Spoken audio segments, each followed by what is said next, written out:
نحمده ونستعينه ونستغفره ونؤمن به ونتوكل عليه ونعوذ بالله من شرور أنفسنا ومن سيئات أعمالنا من يهده الله فلا مضل له ومن يضلله فلا هادي له وأشهد أن لا إله إلا الله وحده لا شريك له وأشهد أن محمدًا عبده ورسوله أما بعد فإن خير الحديث كتاب الله وخير الهدي هدي محمد صلى الله عليه وسلم وشر الأمور محدثاتها وكل محدثة بدعة وكل بدعة ضلالة وكل ضلالة في النار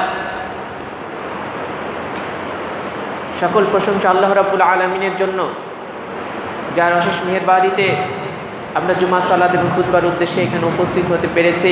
আমরা সকলেই বলি আলহামদুলিল্লাহ। দরুদ এবং সালাম জানাই প্রিয় নবী মুহাম্মদ রাসূলুল্লাহ সাল্লাল্লাহু আলাইহি ওয়াসাল্লামের প্রতি। সম্মানিত দিনী ভাইরা, আজকে পৃথিবীর বুকে সংগঠিত হবে যে ভয়ঙ্কর এবং সবচেয়ে বড় ফিতনা, দাজ্জালের ফিতনা। এই আলোচনার আজকে তৃতীয় পর্ব।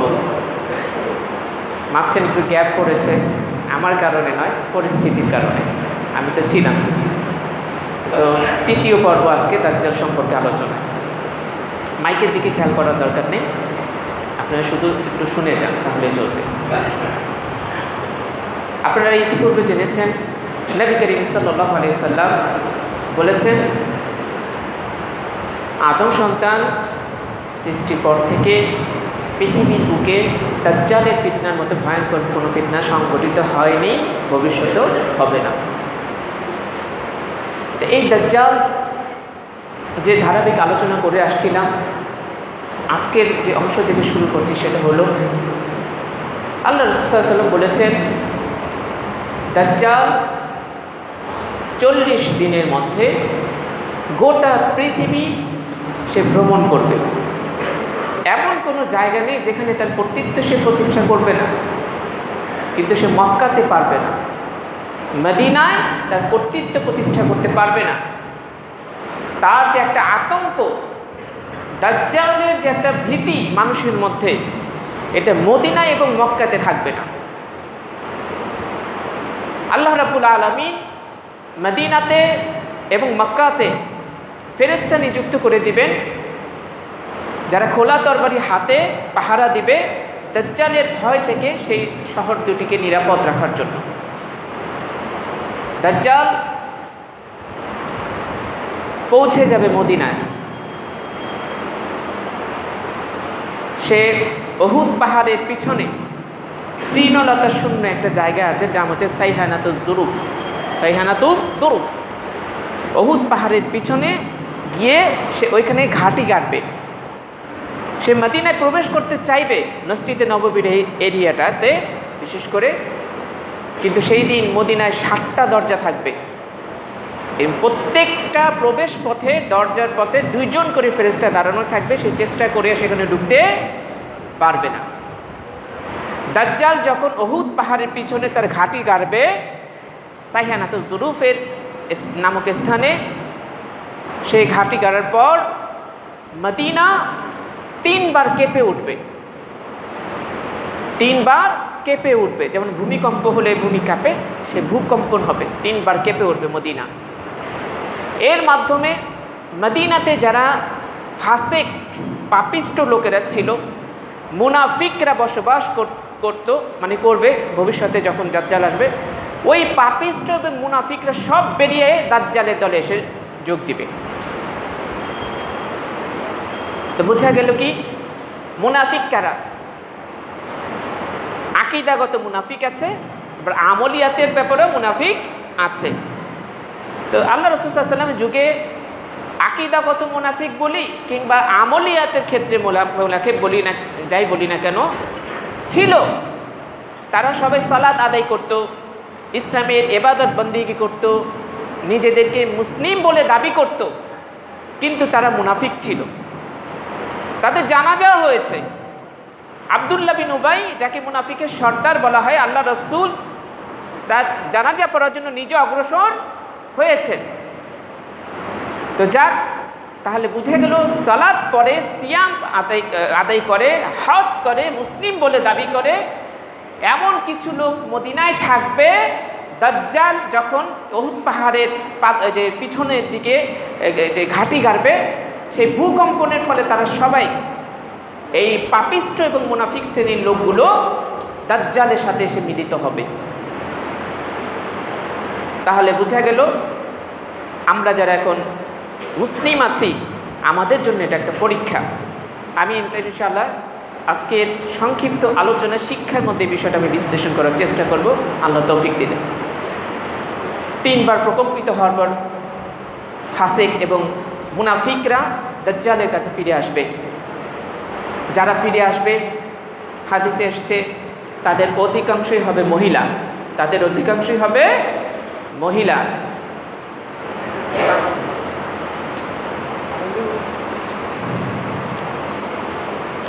দাজ্জাল যখন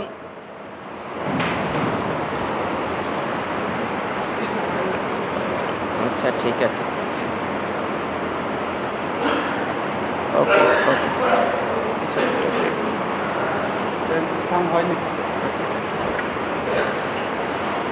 দাজ্জাল যখন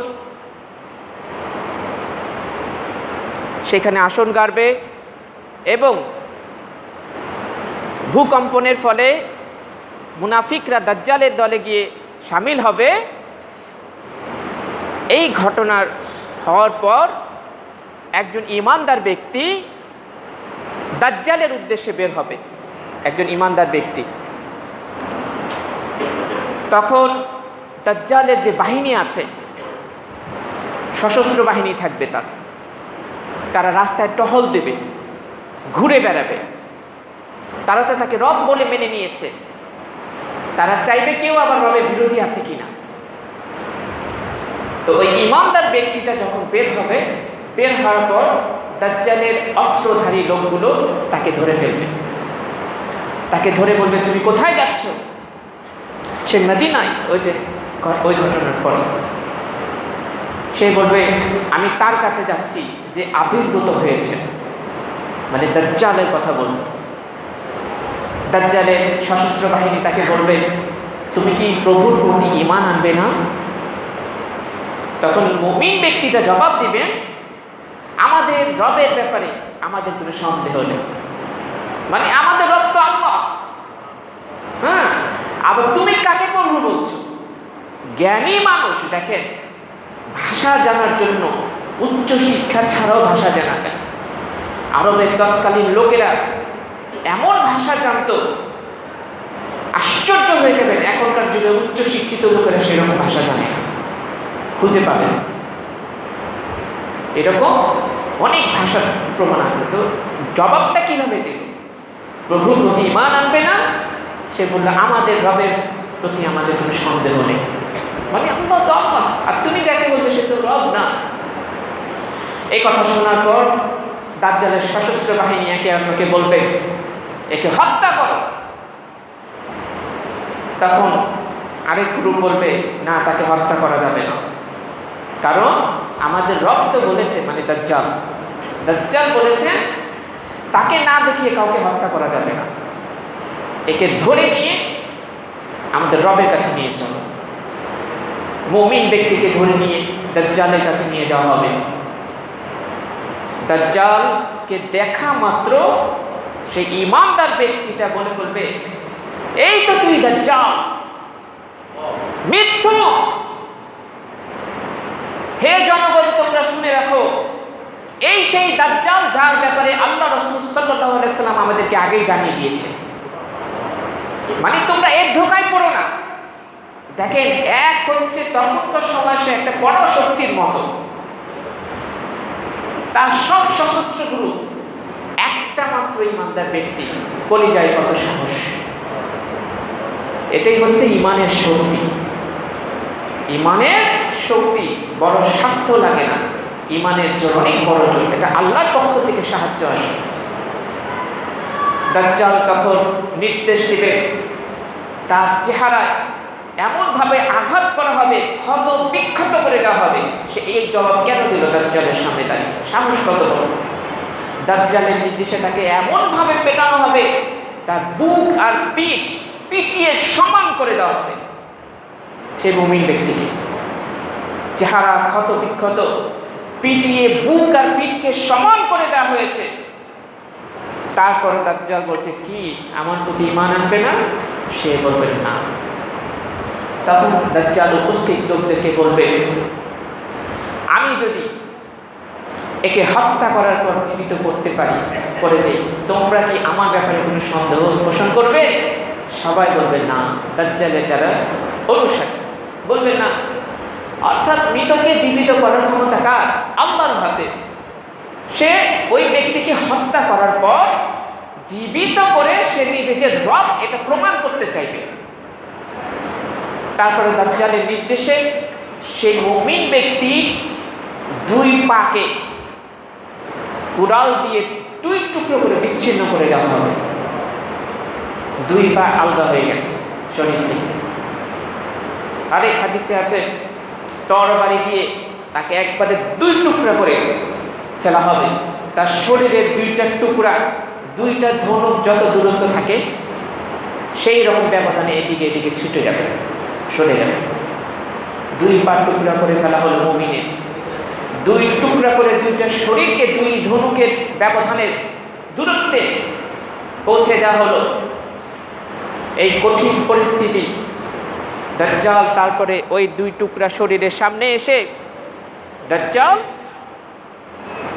সেই লোকটাকে উদ্দেশ্য করে বলবে, তুমি ওঠো।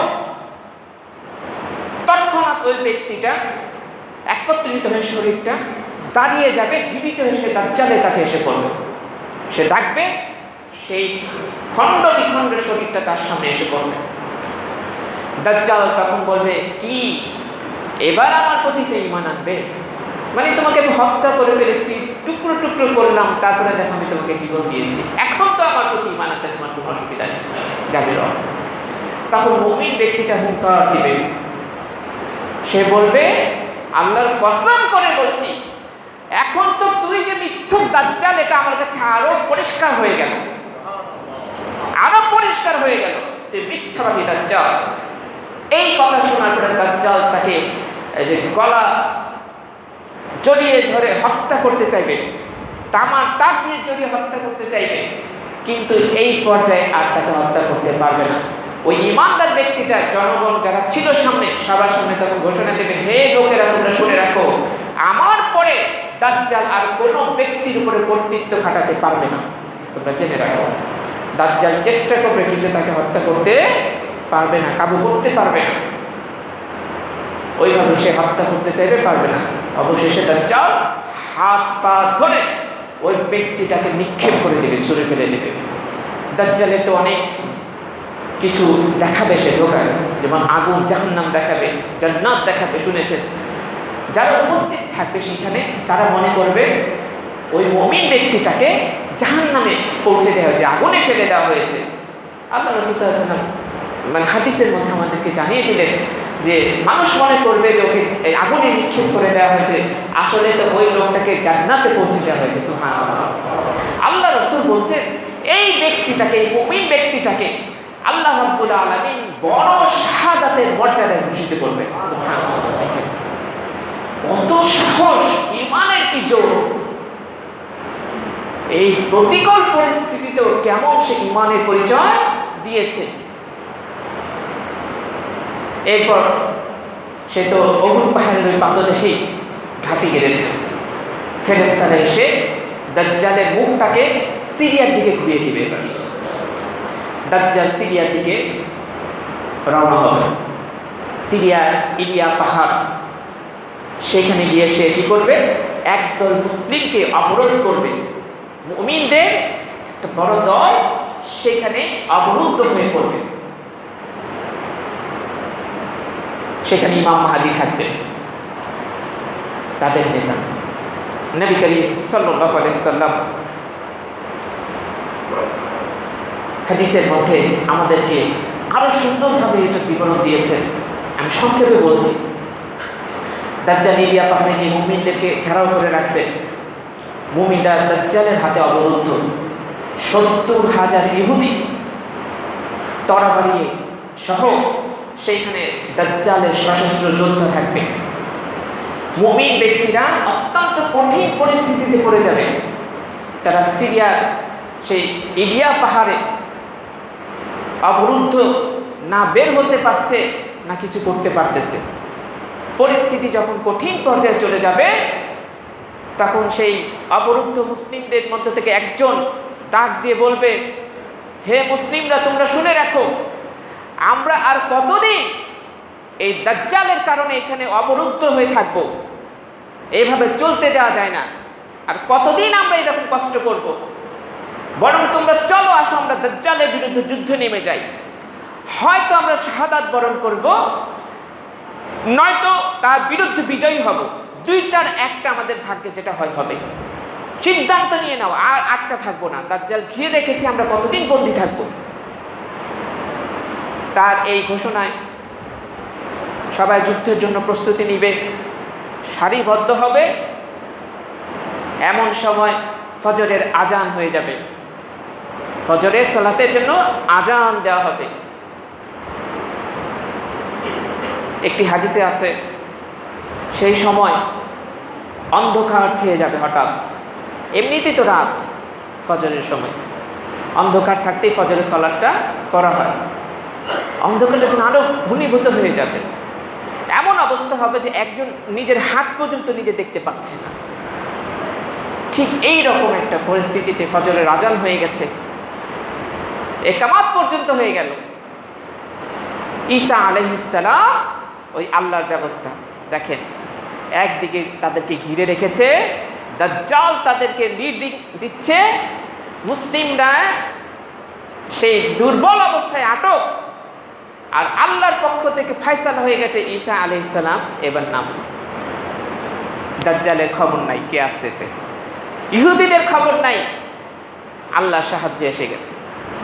ঈসা আলাইহিস সালাম দুইজন ফেরেশতার পাখের মধ্যে, পাখা, ফেরেশতাদের পাখা থাকে, দুই ফেরেশতার পাখায় দুই হাত রেখে তিনি আসমান থেকে নামবেন।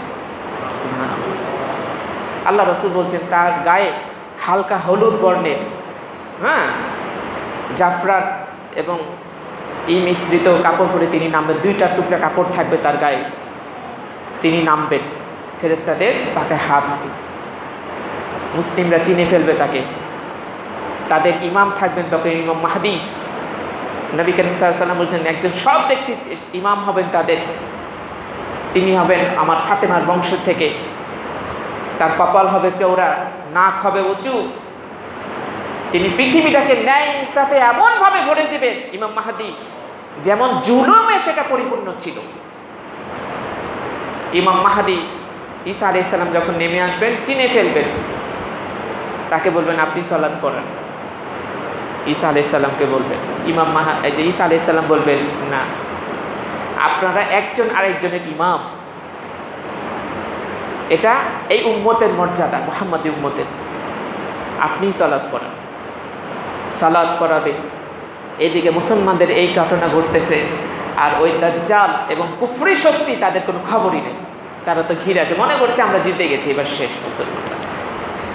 ঈসা আলাইহিস সালাম রুকু থেকে যখন উঠবেন, মাথা উঠাবেন, হাদিসে আছে তিনি সামি আল্লাহু লিমান হামিদা, এই কথা বলে ঈসা আলাইহিস সালাম বলবেন, আল্লাহ দাজ্জালকে ধ্বংস করেছেন এবং মুসলমানদেরকে বিজয় দান করেছেন।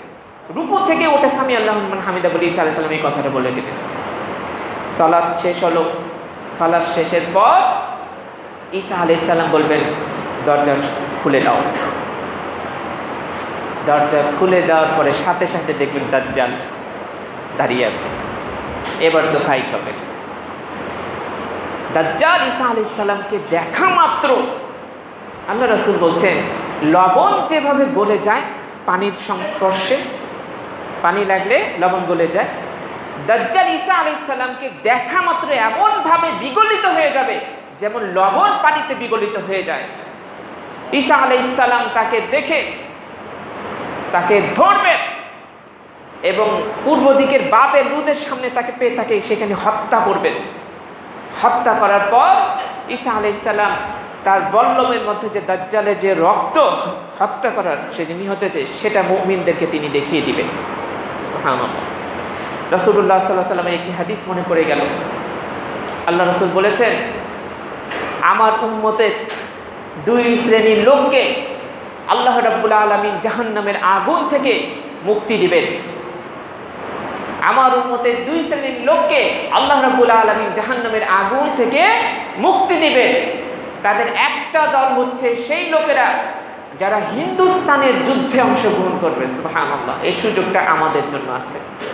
যদি ইতিপূর্বে কয়েকবার হয়েও থাকে, আগামী দিনেও হওয়ার সম্ভাবনা আছে। হিন্দুস্তানের যুদ্ধ অর্থাৎ এতে বোঝা যাচ্ছে হিন্দুদের সাথে মুসলিমদের লড়াই হবে ইসলামের জন্য। ভারতের সাথে মুসলমানদের যুদ্ধ হবে ইসলামের জন্য, তাওহীদের জন্য, ইনসাফের জন্য, ন্যায়ের জন্য।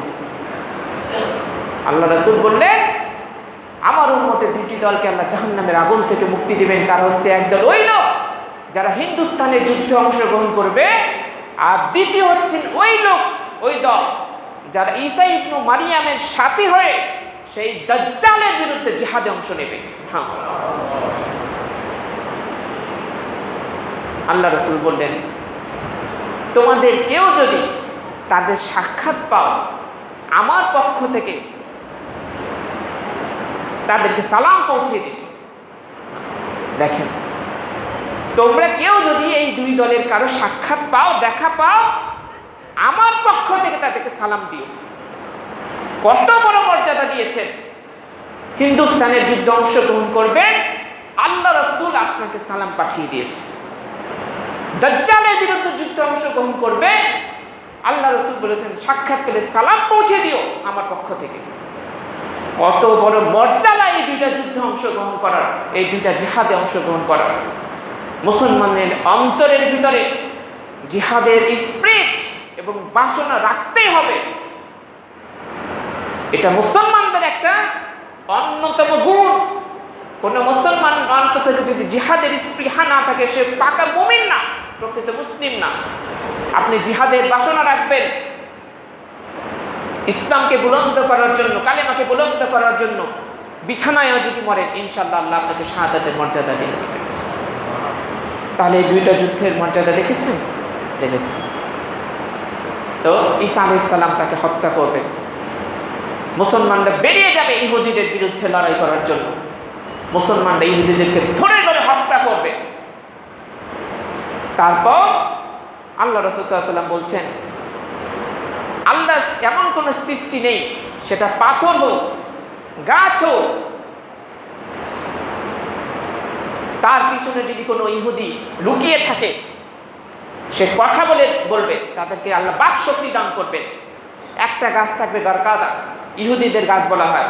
সে এটুকু বলবে, হে আল্লাহর বান্দা মুসলমান, এই তো আমার পিছনে ইহুদি লুকিয়ে আছে, তুমি তাকে হত্যা করো। এসব গাছ কথা বলবে। ইহুদিরা কত নিকৃষ্ট জাতি! আল্লাহ গাছকে, পাথরকে কথা বলে শক্তি দিয়ে দিবেন ওই সময়। মুসলমানরা ইহুদিদেরকে হত্যা করবে এবং মুসলিমরা বিজয় লাভ করবে। আজকের খুতবায় দাজ্জাল সম্পর্কে আলোচনা তৃতীয় এপিসোড অংশটা আজকে এই পর্যন্ত আমি রাখলাম। আগামী খুতবায় এরপরে ঈসা আলাইহিস সালাম কি ঘটবে এটার উপর আমি আলোচনা করব ইনশাআল্লাহ। তো সম্মানিত দিনী ভাইরা, আজকে যে আমরা আলোচনাগুলো শুনলাম, এর থেকে কিছু শিক্ষণীয় বিষয় আমি তুলে ধরতে চাচ্ছি।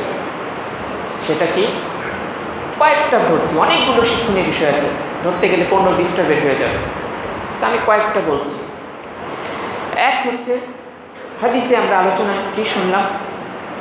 দাজ্জাল মদিনায় সেই উহুদ পাহাড়ের পিছনে তার আসন গাড়ার পর, ভূকম্পনের পর মুনাফিকরা এরা চলে আসবে দাজ্জালের কাছে। তাহলে বোঝা যাচ্ছে এর থেকে শিক্ষা, সালাত আদায় করলেই, হজ করলেই, বিভিন্ন আনুষ্ঠানিকতা পালন করলেই যে আমি আপনি পাকা মুমিন বা জান্নাতি হব এই নিশ্চিত গ্যারান্টি দেওয়া যাচ্ছে না। কারণ আমার আকীদা কেমন, ঈমানের উপরে আমার নিষ্কলুষতা কেমন, নিখুঁততা কেমন, এটা এখানে গুরুত্বপূর্ণ বিষয়। কারণ তখনকার যুগে মুনাফিক তো তাকেই বলা হয় যে সালাত সিয়াম সব করে, কিন্তু ইসলামের কর্তৃত্ব দাপট সে পছন্দ করে না, তো কুফরদের সাথে সে হাত মিলায়। তো আমি আপনি যে বেঁচে যাব এর কি গ্যারান্টি আছে? এর জন্য আমরা নিজেকে কিছু ইবাদত বন্দেগী করে পাকা মুমিন ভাবার কোনো পথ নেই। কারণ দাজ্জাল আসলে এই ধরনের বহু লোক, এই পাপীরা মুনাফিকরা তার দলে গিয়ে জয়েন করবে। দ্বিতীয় শিক্ষা কি? মদিনাতে যে সব লোকেরা থাকে এটা নয়, বরং সেখানে মুনাফিকরাও বসবাস করে এবং বেঈমানরাও বসবাস করে, ঠিক যেমন মুমিনদের দলও সেখানে বসবাস করে। কাজেই এই কথা বলা যাবে না মদিনা নবী করিম সাল্লাল্লাহু আলাইহি ওয়াসাল্লামের সাহাবায়ে কেরামের যুগে যেমন সোনার মদিনা ছিল, এখন বোধহয় সেই রকমই না। সেখানে মুমিনও আছে, মুনাফিকও আছে, বেঈমানও আছে, দাজ্জালের পর্যন্ত থাকবে। তা না হলে তারা মদিনার মতো একটা জায়গা থেকে দাজ্জালের দলে কেন দৌড়ে আসবে, যোগ দিবে? অথচ তারা সালাত সিয়াম পড়ে, নিজেদেরকে মুসলমান বলে দাবি করে, কিন্তু টিকে থাকতে পারবে না ইমাম মাহদীর দলে, ঈমানের উপর অটল থাকতে পারবে না। তাহলে আমাদের জন্য পরীক্ষায় পাশ করাটাও একটা কঠিন বিষয়। এই জন্য ঈমান এবং ইখলাস এগুলোর চর্চায় আমাদের থাকতে হবে, যাতে শেষটা ভালো হয় আমাদের। হালকা কিছু আনুষ্ঠানিকতা পালন করে নিজেকে পাকা মুমিন বা আমি জান্নাতি হয়ে গেছি, আমি তো ওই মাহদীর দল, এগুলো ভাবা ঠিক হবে না। পরীক্ষা যখন আসবে তখন বোঝা যাবে। এই জন্য বলেছিলাম আমি একবার খুতবাতে, যারা আমরা এখন বলি মাহদী আসছে না কেন, মাহদী আসছে না কেন, কত কঠিন পরীক্ষা যে মুসলমানরা পড়বে তখন টের পাবে, তিনি যথাসময়ে আসবেন। দ্বিতীয় শিক্ষা হচ্ছে কি? দাজ্জালের দলে যারা ঢুকবে, হাদিসে আসছে তাদের অধিকাংশই হবে মহিলা, অধিকাংশই হবে মহিলা। অন্য হাদিসের মধ্যে আসছে দাজ্জালের দলে ভিড়বে এই আশঙ্কায় পুরুষরা তাদের বন্ধু, তাদের মা, তাদের মেয়ে, তাদের খালা, তাদের ফুপু, সব তো মহিলা শ্রেণী, সবাইকে বেঁধে রাখবে ঘরের ভিতরে, যাতে ওরা ছুটে গিয়ে দাজ্জালের দলে ঢুকতে না পারে। এর থেকে শিক্ষা হচ্ছে মহিলারা খুব দুর্বল প্রকৃতির, এরা আজগবি কিছু দেখলেই ঈমান নষ্ট করে ফেলে, মনটাকে শক্ত করে ধরে রাখতে পারে না, এদের দ্বারা অনেক ফিতনা হয়। তাতে যেমন ভালো গুণ আছে, নারী সুলভ কিছু দুর্বল গুণ আছে, আবার মারাত্মক গুণ এগুলো, দুর্বলতার ভিতরে কিছু মারাত্মক গুণ, দোষ গুণ না, এগুলো দোষ। এই জন্য দেখবেন তাবিজ তুমার, ফকিরিপনা, জাদুটোনা, বান মারা, পড়া পানি, সব কিছুর মধ্যে মহিলাদের সংখ্যা বেশি দেখবেন আপনি।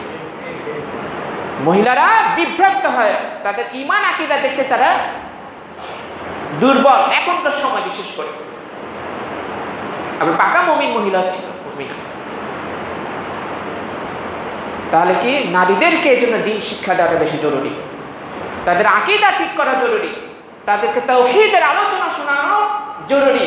কারণ এদের বেশি সংখ্যকই দাজ্জালের দলে গিয়ে ঢুকবে শুধু একটা কারণে, যে সে অলৌকিক কিছু দেখাচ্ছে, সে মনে করছে এই আমার রব, ঈমান হারাই ফেলবে। এই জন্য মাজারে গিয়ে দেখবেন মহিলাদের ভিড়, খানকায় গিয়ে ভিড়, নজর মানে টাকা দেয়, সিজদা দেয়, বাবারে তো পায়নি, ওই গ্রিল ধরে দোয়া করে, কান্দাকাটি করে।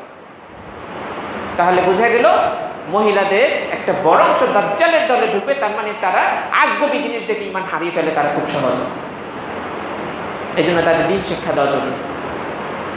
3 নম্বর শিক্ষা হচ্ছে কি? ওই যে বললাম, এটা ব্যাখ্যা দিচ্ছি না, তোমাদের কেউ তাদের দেখা পেলে হিন্দুস্তানের জিহাদের শরীক যারা হবে এবং দাজ্জালের বিরুদ্ধে যারা লড়াই করবে, আমার সালাম পৌঁছে দিও। আপনারা কি চান আল্লাহ রাসূলের সালাম পেতে? আমরা চাই, এটা ভাগ্য লাগে, পাবো যদি ওই যুদ্ধে অংশগ্রহণ করতে পারি। আল্লাহ রাসূল বলেছেন, পৌঁছে দিও আমার পক্ষ থেকে সালাম। হ্যাঁ, আল্লাহ যেন আমাদেরকে কবুল করে নিন, হয় হিন্দুস্তানের যুদ্ধে নয়তো দাজ্জালের বিরুদ্ধে যুদ্ধে। আল্লাহ যেন আমাদের প্রত্যেককে রাসূলুল্লাহ সাল্লাল্লাহু আলাইহি ওয়াসাল্লামের সালাম পাওয়ার নসিব দান করেন। খাদিজা কার সালাম পেয়েছিল? আল্লাহ। নবী সাল্লাল্লাহু আলাইহি ওয়াসাল্লাম তো এখন নাই, 1400-1500 বছর পর যদি রাসূলের সালাম পাই, কত ভাগ্য, ঠিক না? আল্লাহ যেন আমাদের নসিব করেন। তো এই যুদ্ধ দুটাকে হালকা নজরে দেখা যাবে না, সৌভাগ্যের একটা ব্যাপার। তারপরে আসছে কি, ওই যে ইমানদার ব্যক্তিকে টেনে নিক্ষেপ করা হবে, সবাই বুঝবে তাকে আগুনে নিক্ষেপ করে দেওয়া হয়েছে। আসলে আল্লাহ রাব্বুল আলামিন তাকে কোথায় পৌঁছে দিয়েছেন? জান্নাতে পৌঁছে দিয়েছেন। এবং আল্লাহ রাসূল কি বলেছেন? আল্লাহ তাকে বড় শাহাদাতের মর্যাদা দান করবেন, শহীদের মর্যাদা। তাহলে আমরা বাহ্যিক দৃষ্টিতে অনেক কিছু কঠিন মনে করি। যারা দ্বীনের জন্য কাজ করে, ইসলামের জন্য যারা কাজ করে, তাদেরকে মনে করি তারা দুনিয়ায় সুখ সমৃদ্ধ পায় না, তারা অত্যাচারিত হচ্ছে, আরে ওর লাইফ শেষ, অনেক কিছু আমরা বলি। কিন্তু আল্লাহর পথে থাকলে লাইফ শেষ হয় না, লাইফ গড়ে। হ্যাঁ, জীবন আরো উন্নতির দিকে অগ্রসর হয়। তোমরা দেখছো হয়তো তাকে ধরে নিয়ে গেছে, তাকে মেরে ফেলা হয়েছে, তাকে ছিন্ন ভিন্ন করে দেওয়া হয়েছে, হায় রে কি একটা পরিণতি হলো দ্বীনের পথে থেকে। কাফেররা বলতো, মুনাফিকরা বলতো, তোমরা যদি যুদ্ধ না যাইতা, জিহাদ না করতে, মরতাও না, এই অবস্থা হইতো না। আমরা দেখো কত আরামে এসে আছি। মুসলমানদের ভিতরে রোগটা ঢুকে গেছে, বিশেষ করে যাদের কাছে অর্থ সম্পদ এসে গেছে, গাড়ি বাড়ি এসে গেছে, অঢেল কামাই করে ফেলেছে, আল্লাহই তো দিয়েছেন। তারা দুনিয়ার ভোগ বিলাসকে আরামায়েশ মনে করে তারা আর কোনো দিন কায়েমের কাজে, কষ্টের কাজে নামতে চায় না। ভাবে আরামটা পুরোপুরি ঠিক রেখে যদি 2-4 পয়সা দান খয়রাত করে, আমার তো সম্ভব কমতেছে না, দিয়ে দেব, ওটা দিয়ে জান্নাত পেয়ে যাবো, এত সোজা নয়। যারা দ্বীনের জন্য নিজের জীবনকে ছিন্ন ভিন্ন করে দিতে পারে আল্লাহর সন্তুষ্টির জন্য, আল্লাহ মানুষ মনে করছে তাকে আগুনে নিক্ষেপ করে দেওয়া হয়েছে, তার সব বরবাদ, কিন্তু আল্লাহ রাসূল বলতে তাকে জান্নাতে পৌঁছে দেওয়া হয়েছে। হ্যাঁ, আল্লাহর কাছে তার যে কি ইজ্জত, এটা আমরা ভাবতে পারবো না। এই জন্য বাহ্যিক দৃষ্টিতে অনেক কিছু আমাদের কাছে মন্দ বা নেগেটিভ মনে হলো, সেটা আল্লাহ রাব্বুল আলামিন জানিয়ে দিয়েছেন আসলে এটা যে কত সুফল, এটা মরার পরে জানবে যারা দ্বীনের জন্য জীবন দেয়। আরেকটি শিক্ষা হচ্ছে কি, ঈসা আলাইহিস সালামকে যখন সালাতের জন্য ডাকবেন, ইমাম মাহদী বলবেন আপনি সালাত পড়ান, তখন ঈসা আলাইহিস সালাম কি বলেছেন? আপনারা একজন আরেকজনের ইমাম। এটাই এই উম্মতের বিশেষ মর্যাদা।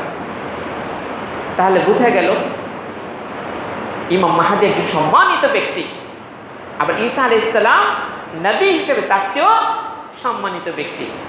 তো একজন যত বড় আলেম বা যত বড় ব্যক্তি উপস্থিত হোক না কেন কোনো এলাকায়, কোনো অঞ্চলে, সেই এলাকার যিনি খতিব এবং ইমাম থাকবেন, তাকে ওই ব্যক্তি যতই বড় হোক তাকে ইজ্জত দিতে হবে, তার অনুমতি নিয়ে তাকে ইমামতি বা খুতবায় দাঁড়াতে হবে।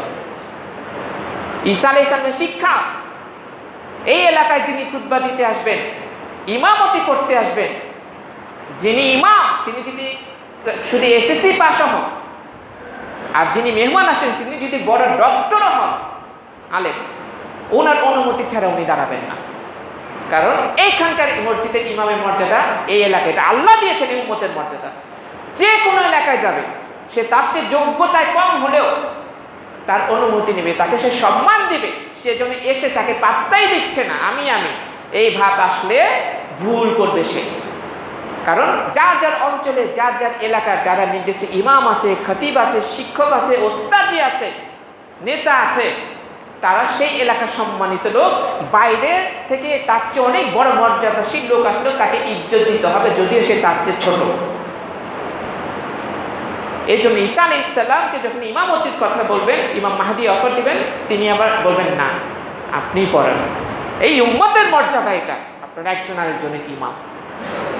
তিনি এটাকে দেখেন কত বড় মাপের মানুষ, মনটা কত বড়। এটা যারা পারে না তারা বড় জ্ঞানী হয়েও অনেক শিক্ষা থেকে, অহমিকা থেকে তারা মুক্ত হতে পারে। এগুলো আমাদের শিক্ষণীয় বিষয়, যে একজন মুসলিম আরেকজন মুসলিমকে সম্মান দিতে শিখতে হবে। সে ছোট হলেও তাকে সম্মান দিতে হবে, বড় হলেও সম্মান দিতে হবে। এটা উম্মতে মুহাম্মাদের বৈশিষ্ট্য, এটাকে প্রত্যেক মুসলিমকে ফলো করতে হবে। আরেকটি কথা শিক্ষা, সেটা কি, ওই যে বললাম ইহুদিকে যখন হত্যা করা হবে, তারা পালাবে নিজে আত্মরক্ষার জন্য, তখন কি হবে? গাছ কথা বলবে, আল্লাহ শক্তি দিয়ে দিবেন, পাথর কথা বলবে, আল্লাহর সৃষ্টির এমন কোনো বস্তু নেই যে কথা না বলবে। আল্লাহ শক্তি দিয়ে দিবে, ইহুদি পালাইলেই বলবে আমার পিছনে ইহুদিটাকে ধরো, হত্যা করো। এর দ্বারা একটা জিনিস ক্লিয়ার হয়ে যাবে পৃথিবী।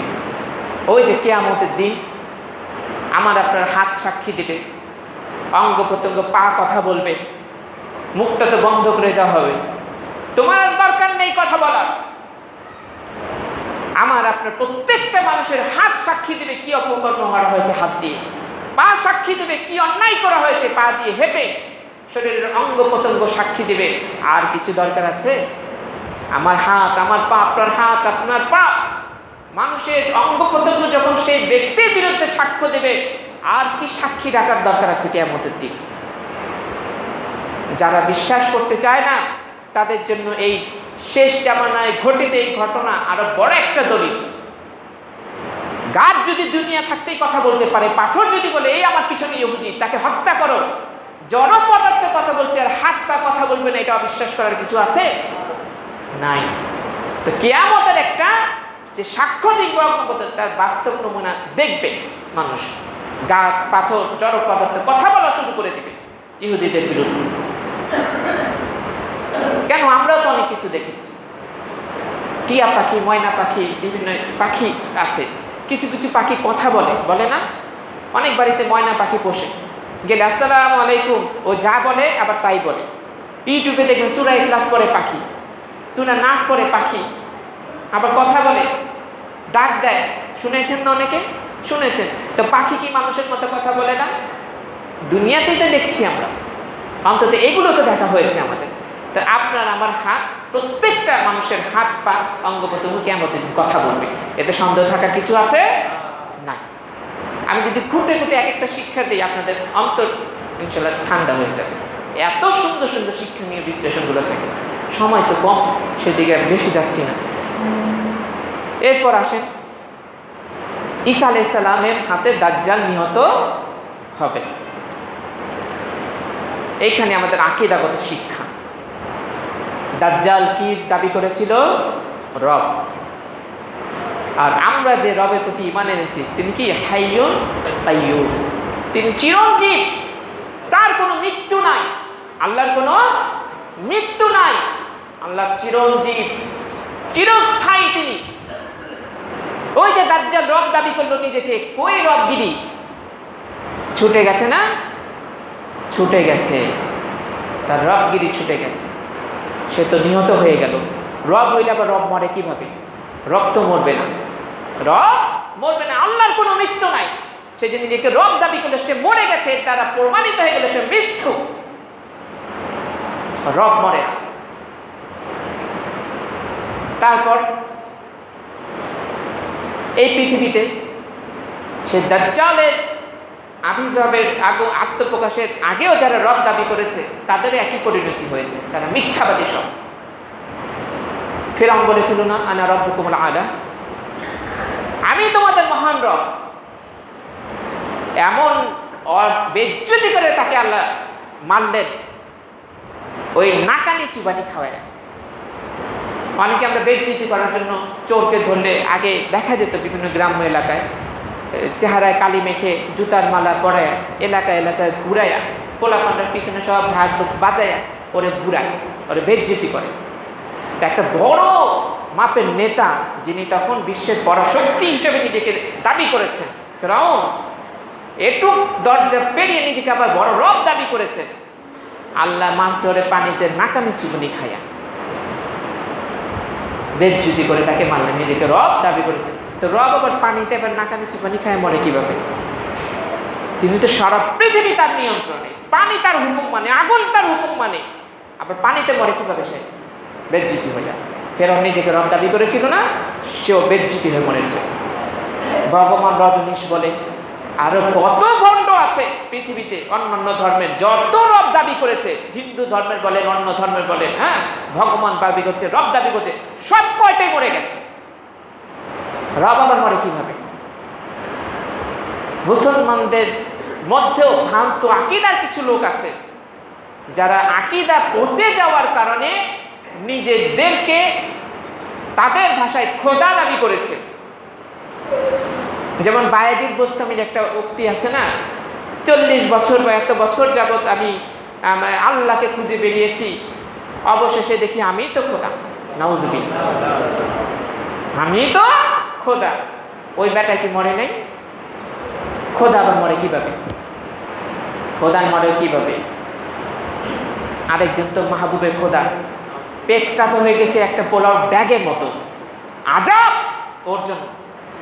প্রত্যেকটা ভণ্ডের এই পরিণতি হবে, যে পরিণতি দাজ্জালের হয়েছে, ফেরাউনের হয়েছে, এবং ইতিপূর্বে যারা রব দাবি করেছে বা তার কাছাকাছি নিজেকে ভাব দেখিয়েছে, পৌঁছে গেছে বলে, তাদের একই করুণ পরিণত হয়েছে। দাজ্জালের এই হত্যার মাধ্যমে প্রমাণিত হচ্ছে সে যে নিজেকে রব দাবি করেছে মিথ্যা। রব মরতে পারে না, সে মরে গেছে। ঈসা আলাইহিস সালাম দাজ্জালকে হত্যা করার পর বল্লমে রক্ত দেখিয়ে দিবেন। এর মাধ্যমে ওই ভ্রান্ত আকীদা যারা পোষণ করেছে তাদের আকীদা খণ্ডন হয়ে গেল, বিভ্রান্তি নিরসন হয়ে গেল। কি? দাজ্জাল মানে টেকনোলজি না, দাজ্জাল মানে এই সেই ইত্যাদি নানান ধরনের অপব্যাখ্যা তাবিল না। দাজ্জাল প্রকৃতই একজন যাকে হত্যা করা হবে, যার শরীরে রক্ত থাকবে।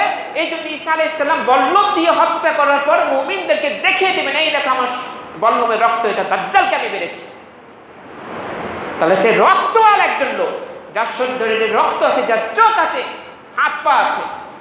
সে টেকনোলজি না, ইন্টারনেট না, তথাকথিত সেই যে পারমাণবিক বোমা বা এই ধরনের কিছু না। বুঝা গেল? ইন্টারনেট আর টেকনোলজি না, আধুনিক বিজ্ঞান, এই অত্যাধুনিক এগুলো যদি দাজ্জাল হয় তাহলে রক্ত আসবে কোত্থেকে? তো কম্পিউটার ভেঙে দিলেই তো হতো যদি এইগুলো দাজ্জাল হয়।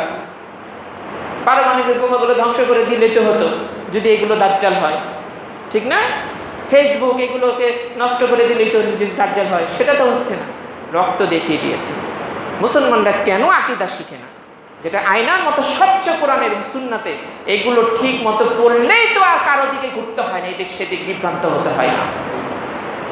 আল্লাহ আমাদের এই সমস্ত ভাইদেরকে, ভাই এজন্য বললাম যেহেতু তারা মুসলিম দাবি করে, কালেমা পড়েছে, এজন্য শত্রু মনে না করে, সে ঈমান কালেমা পড়েছে এটার জন্য ভালোবাসা নিয়ে বলছি, তারা হেদায়েতের পথে ফিরে আসুক, আল্লাহ তাদের সঠিক বুঝদান করুন। দাজ্জাল এর শিক্ষার ক্ষেত্রে আরেকটি শিক্ষা বিগত দিনে বলেছিলাম, সেটা কি? সে যে নিজেকে রব দাবি করবে, আল্লাহ রাসূল কি বলেছেন? রবকে নিজের চোখে দেখা যায় না, মানে পৃথিবীতে এই জীবদ্দশা মৃত্যুর পূর্বে রবকে আমরা দেখতে পাবো না। তাকে মৃত্যুর পূর্বে দাজ্জালকেও দেখেছে মানুষ, ফেরাউনকেও দেখেছে, তারপরে পৃথিবীতে যত কেউ নিজেকে রব বলে দাবি করেছে তাদেরকেও দেখেছে। কাজেই যেহেতু মৃত্যুর পূর্বে রবকে দেখতে পাবো না, যাদেরকেই দেখা গেছে মানুষ জীবদ্দশা, আমি কিংবা আমাদের পূর্ববর্তী জাতি বা তার পূর্বের মানুষ দেখেছে, তারা সবাই মিথ্যুক, তাদের কেউ রব না।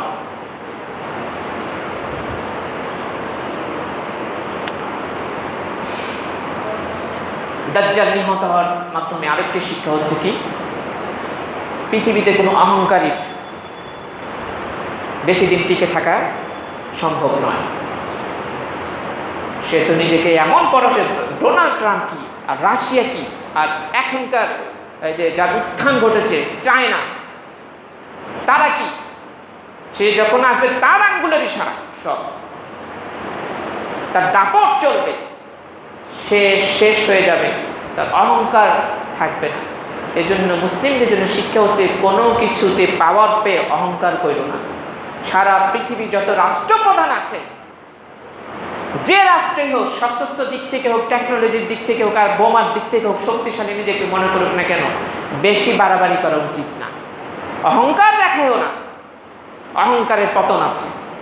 আল্লাহ অহংকারীকে পছন্দ করেন না। তোমাদের চোখ ইতিপূর্বে অহংকারী ছিল ফেরাউন, তার কি পরিণতি হয়েছে? সে টিকতে পারে নাই। তোমরা তো ফেরাউনের তুলনায় কিছুই না। আবার ফেরাউন সবগুলো আবার দাজ্জালের সামনে ফের, ওরই তো ক্ষমতা শেষ, আর তোমরা কি দেখাইবা? দেখেন আল্লাহর নেককার বান্দা একজন নবী, তার কথায় কিছুটা অহমিকা প্রকাশ পেয়েছিল, এটাই আল্লাহ পছন্দ করেননি। তার অহংকার আবার ভাঙিয়ে দিয়েছেন আরেকজনকে দিয়ে। দেখেন, মুসা আলাইহিস সালামকে বলা হয়েছিল না, আচ্ছা আপনার সময় আপনার চেয়ে জ্ঞানী কেউ আছে পৃথিবীতে, আপনি জমিনের উপর আপনি কি মনে করেন? সে বলেছেন, না আমি মনে করি না। তিনি তো আল্লাহর নবী, হয়তো তিনি ভেবেছেন আমার কাছে ওহী আসে, আল্লাহর সাথে আমার যোগাযোগ, তা আমার চেয়ে মানুষের মধ্যে এখনকার সময় কে জ্ঞানী হবে? তিনি হয়তো তার ইস্তিহাদে এই কথাটা বলে দিয়েছেন যে না আমার চেয়ে জ্ঞানী নেই, যেহেতু আল্লাহর পক্ষ থেকে ওহী আসে তার কাছে। অহমিকা প্রকাশ পেয়েছে, এই ধরনের একটা কথা তার মুখ থেকে বের হয়ে গেছে, আল্লাহ পছন্দ করেন নেই। বলছেন ওই যে আমার আরেক বান্দা আছে খাজির, যেটাকে আমরা এই দেশে খিজির বলি, হ্যাঁ, তুমি তার সাথে গিয়ে সাক্ষাৎ করে একটু দেখো। যখন সেই খাজির আলাইহিস সালামের কাছে, মানে তার কাছে গেলেন, তার কাছে কি জ্ঞানের পরীক্ষা হেরে গেলেন না? যে না আমার চেয়েও জ্ঞানী আছে, তাও আবার সমুদ্রে ভ্রমণ করাইলো আমাকে, কোথায় কোথায় গেল, তিনি দেখে অন্যরকম জ্ঞান পেয়েছেন আল্লাহর পক্ষ থেকে। তার জ্ঞানের অহংকারটা দেখেন, নবী আচরণে একটু অহংকার প্রকাশ পেয়েছে, সেটা আল্লাহ মেনে নেননি, তার অহংকারটা দমিয়ে দিলেন। আমার পক্ষ থেকে ওহী আসে, তুমি ওহীর জ্ঞান পাও, আমার দেয়া জ্ঞান অহংকার করবা কেন? দেখো তোমার চেয়ে আরেকজন বড় আছে, তুমি হয়তো খোঁজ রাখো না, দেখায় হার মানিয়ে দিলেন জ্ঞান খিজিরের কাছে মুসাকে। হেরে গেলেন না? হেরে গেলেন। আল্লাহ নেককার বান্দাদের জন্য শিক্ষা, আর অন্যদের জন্য তারা বড় শিক্ষা। তো কেউ ক্ষমতা পেয়ে বেশি বাড়াবাড়ি করা উচিত নয়। এক মাকে শীত যায় না, সারা পৃথিবীর ইতিহাস সাক্ষী, কেউ কোনোদিন অত্যাচার করে জুলুম করে ক্ষমতা দেখিয়ে খুব বেশি দিন ক্ষমতায় থাকতে পারে না। পতন হবেই হবে, এটা আল্লাহর সিদ্ধান্ত।